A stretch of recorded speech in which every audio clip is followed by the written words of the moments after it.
गोरखपुर के विरासत गलियारे के बारे में पांडे जी, आप इतने वरिष्ठ हैं, लोग आपको अनावश्यक रूप से मोहरा बना करके आपके कंधे पर बंदूक रख करके, अब आपको कम से कम इस उम्र में इस बात का ध्यान रखना चाहिए कि इस उम्र में सब नहीं होने देना चाहिए जो आपके कंधे में बंदूक रख करके निशाना साधने का प्रयास कर रहे हैं। आपके 3 दिन पहले मैं स्वयं उस विरासत गलियारे का दौरा किया था, मालूम है ना। मैं एक व्यापारी से बात किया था और बातचीत करके, वो गोरखपुर के सबसे पुरानी मंडी है, आप तो गोरखपुर में पढ़े भी हैं, और सबसे पुराना बाजार है, लेकिन कंजेशन होने के नाते, अवैध कब्जा होने के नाते वहां पर उस कंजेशन को दूर करके आज सड़क बनाई जा रही है। आप लोगों ने अपने समय में तो कुछ किया नहीं। वहां के मासूम बच्चे दम तोड़ते थे बीमारी से, इंसेफ्लाइटिस से 700 से लेकर 1500 बच्चों की प्रतिवर्ष मौत होती थी। आपकी विधानसभा के भी और सिद्धार्थनगर जनपद के भी सैकड़ों बच्चे मरते थे। कभी आप लोग कुछ नहीं किए, विकास के लिए आप लोग कुछ नहीं किए। अपने समय में विकास का आपका कोई एजेंडा नहीं था। और अगर भारतीय जनता पार्टी की सरकार, एनडीए की सरकार विकास कराना चाहती है तो आपको इसमें भी बुरा लगता है। और वो विरासत गलियारा उसी पुराने बाजार के पुनरुद्धार करने को, जिससे वहां के, आपको मालूम है, वहीं पे गोरखपुर का घंटाघर भी है, गीता प्रेस भी उसी से सटे हुए क्षेत्र में है, और गोरखपुर का सबसे प्राचीन बाजार भी जो मार्केट है उसी से जुड़ा हुआ है। उस मार्ग को बनाने के लिए एक एक व्यक्ति, एक एक व्यापारी को कंपनसेशन देने के बाद 3 दिन पहले मैंने स्वयं उस क्षेत्र का दौरा करने की बात की थी। उसके बाद राजनीति करने के लिए आप गए थे। भारतीय जनता पार्टी ने नहीं, बल्कि गोरखपुर के व्यापारियों ने आपका विरोध किया था। क्योंकि विरोध इसलिए भी किया था क्योंकि केवल वहीं का व्यापारी नहीं, प्रदेश भर के व्यापारी में समाजवादी पार्टी की चारों सरकारों के समय में जो भय और दहशत था, जो उनसे गुंडा टैक्स वसूली किया जाता था, उसके कारण व्यापारियों में आपके प्रति जो आक्रोश है, बार बार उसका खामियाजा समाजवादी पार्टी को भुगतना पड़ा था। और व्यापारी इसी बात को लेकर आशंकित थे कि उनके विकास के लिए कोई कार्य हो रहा है, उसमें फिर विघ्न बाधा पैदा करने के लिए आप गए होंगे। और व्यापारियों ने इस चीज का विरोध किया था कि भाई आप वहां बिना बुलाए मेहमान आकर के टपक पड़े हैं, विघ्न बाधा पैदा कर रहे हैं, ये नहीं होना चाहिए। अरे वो तो आपका सम्मान किया व्यापारियों ने।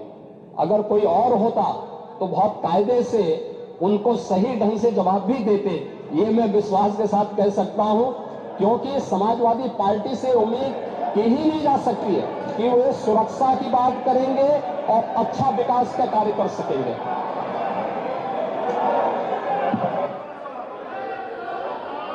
अब हो गया समाधान? हो गया नहीं हुआ? समाधान हो गया कि नहीं हो गया? बैठे।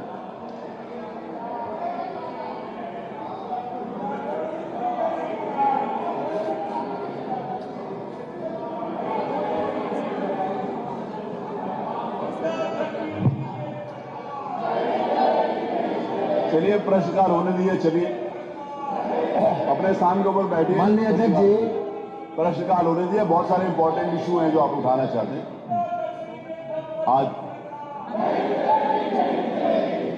माननीय अध्यक्ष जी, माननीय नेता प्रतिपक्ष ने एक बात उठाई, माननीय मुख्यमंत्री जी ने उसका समुचित जवाब दे दिया। फिर अभी इसकी क्या आवश्यकता है? हमारे पास इसकी क्या आवश्यकता है? नहीं, मेरी बात सुनिए। पूरी बात जो माननीय नेता प्रतिपक्ष ने उठाई थी उसका जवाब दे दिया गया सदन में। नेता प्रतिपक्ष का अपना सम्मान है और उसका सम्मान रखा गया हमारे पास। उसके बाद इसकी क्या जरूरत है? देखिए, ये विषय ये है कि आप लोग दो विषय है। माननीय नेता प्रतिपक्ष ने कहा, मेरा निवेदन था, माननीय नेता प्रतिपक्ष ने 2 बातें कही हैं। माननीय नेता प्रतिपक्ष, आपने 2 बातें कही हैं। आपने दो बातें कही हैं। पहली बात तो आपने ये कहा कि जिन्होंने आपका विरोध किया वो भारतीय जनता पार्टी के कार्यकर्ता नहीं थे। आपने खुद इस बात को बोला है। माननीय नेता प्रतिपक्ष ने स्वयं इस बात को कहा कि जो विरोध कर रहे थे वो बीजेपी के लोग नहीं थे। आपने स्वयं बोला।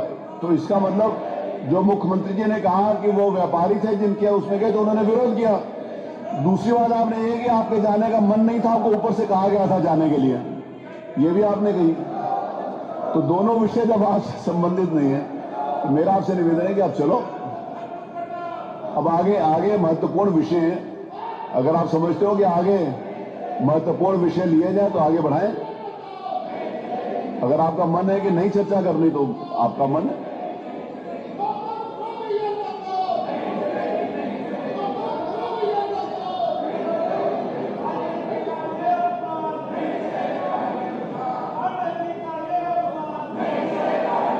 अरे वो आपको रोक रहे बोलने के लिए। देखो माननीय पांडे जी आपको कह रहे हैं ऐसे मत बोलो। पांडे जी आपको कह रहे हैं, मैंने सुन लिया। माननीय नेता प्रतिपक्ष आपको कह रहे हैं ये बात मत बोलो। उनका अपमान हुआ ही नहीं, उनका अपमान को कर ही नहीं सकता। उनका कोई अपमान नहीं हुआ, ना अपमान कोई उनका करने का मंशा है किसी को।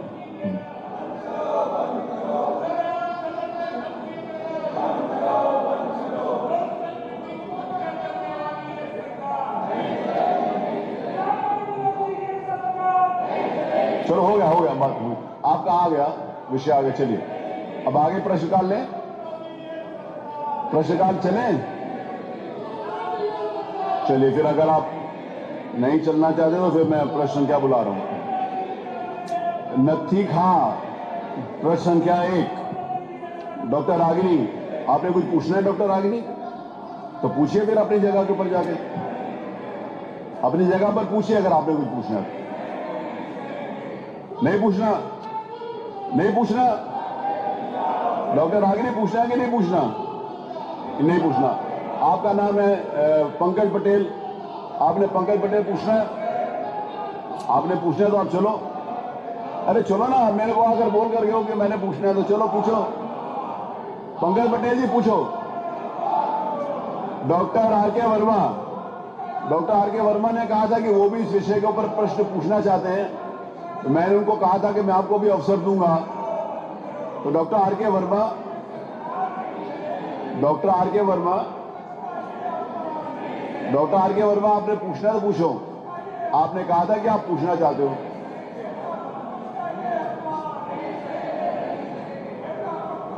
चलिए हो गया। उनको अपमान करने का कोई मंशा नहीं है किसी के भी। नेता प्रतिपक्ष का सब लोग सम्मान करते हैं।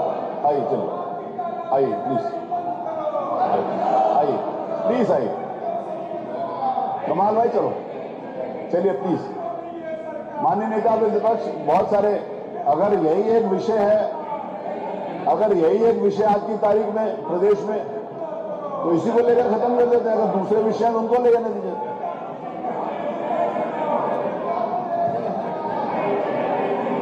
वो बात मुख्यमंत्री जी का जवाब आ गया ना पूरा, उसके ऊपर पूरा जवाब आ गया। नहीं, कार्रवाई तो तब होना जब उन्होंने कहा कि वहां व्यापारी नहीं चाहते थे। नहीं बात हुई, कोई इशू नहीं है, कोई इशू हुआ ही नहीं है। ना उसमें पुलिस वाले इन्वॉल्व थे, ना बीजेपी के वर्कर इन्वॉल्व थे। ये तो स्वयं उन्होंने कहा, ये तो स्वयं माननीय नेता प्रतिपक्ष ने कहा है कि ना पुलिस वाले थे ना बीजेपी के कार्यकर्ता थे। तो जब दोनों लोग नहीं थे तो कार्रवाई किस पे हो रही?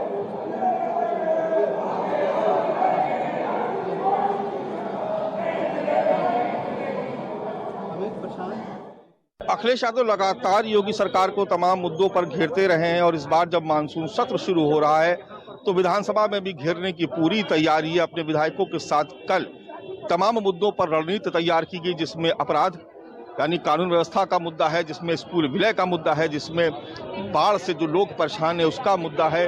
ऐसे तमाम मुद्दों को लेकर के आज समाजवादी पार्टी के तमाम विधायक आप देख रहे हैं कि यहाँ पर मौजूद हैं। स्कूल मर्जर की शिक्षा हारी भाजपा सरकार की जिम्मेदारी, यानी जो पीडीए पाठशाला है उसको लेकर के बड़ा मुद्दा यहाँ बनाया गया। पीडीए क्या नाम है आपका? मेरा नाम अंकित भारती, मैं विधायक सैदपुर गाजीपुर से। आप ये बताइए कि पीडीए पाठशाला को लेकर के क्या तैयारी सदन में, किस तरह से आप तैयार? देखिए, हमें ये समझना पड़ेगा कि जो मौजूदा सरकार है उसकी नीयत क्या थी।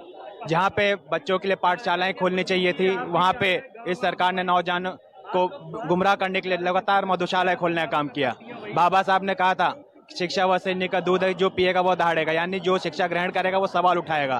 तो इस सरकार की नीयत थी कि जो ना कोई पढ़ेगा ना कोई इनसे सवाल करेगा। और लेकिन माननीय हमारे राष्ट्रीय अध्यक्ष माननीय श्री अखिलेश यादव जी ने पीडीए पाठशाला के तहत एक योजना बनाई और हम सभी छोटे बच्चों को जो स्कूल मर्जर के कारण पढ़ नहीं पा रहे उन्हें हम पढ़ाने का काम कर रहे हैं। तो देखिए यहाँ पर सरकार के जो मंत्रीगण हैं वो भी आना शुरू हो गए हैं। अगर समाजवादी पार्टी की तैयारी पूरी है तो सरकार की तरफ से पढ़ा रहे हैं, सही है, लोगों को जानना नहीं चाहिए। तो ये बाबा साहब डॉक्टर अम्बेडकर के जो संविधान है उसके साथ खिलवाड़ कर रहे हैं, धोखा दे रहे हैं, प्रदेश की जनता को धोखा दे रहे हैं। वो संविधान से देश चल रहा है। संविधान से अलग होकर के आप पीडीए चलाएंगे अखिलेश और डिम्पल का परिवार, तो ये नहीं चलेगा। तो ये क्या बताइए राजभर जी, देखिए समाजवादी पार्टी के पास कोई काम तो है नहीं, इस नाते वो विरोध है करते हैं और कोई काम नहीं है। राजभर जी आप जो राजभर जी जो ABCD आपने पढ़ाई थी अखिलेश को अभी 2 दिन पहले सदन में भी वही आप दोहराएंगे क्या? बिल्कुल दोहराएंगे। जो उनके कार्यकाल में पढ़ाया गया है वही न बताएंगे। उनके कार्यकाल में 800 दंगे हुए, 1200 लोगों की जान की हानि हुई। सहारनपुर में दंगे हो रहे थे, लोग मारकाट हो रहा था, SFI में नाच देख रहे थे। उसी पार्टी की, समाजवादी पार्टी की बात हो रही है ना। लाइन ऑर्डर की बात करते हैं। आज पूरी सरकार आप देख ले, 8.5 साल के लगभग हो गया, एक भी दंगे नहीं हुए, कहीं कर्फ्यू नहीं लगा। और उनकी सरकार का तुलना कर लीजिए कि क्या बोलेंगे ये सब। तो देखिए ओम प्रकाश राजभर हैं, ये जो सरकार की तरफ से बचाव कर रहे हैं और कह रहे हैं कि जो ABCD उन्होंने पीडीए पाठशाला के जवाब में अखिलेश यादव को समझाई थी, दरअसल अगर सदन में भी ये मुद्दा उठेगा तो वही ABCD पढ़ाएंगे जिसमें A से अराजकता और B से भ्रष्टाचार है। कैमरा पर्सन धर्मेंद्र कुमार साहू के साथ मानस श्रीवास्तव, लखनऊ न्यूज़ 24।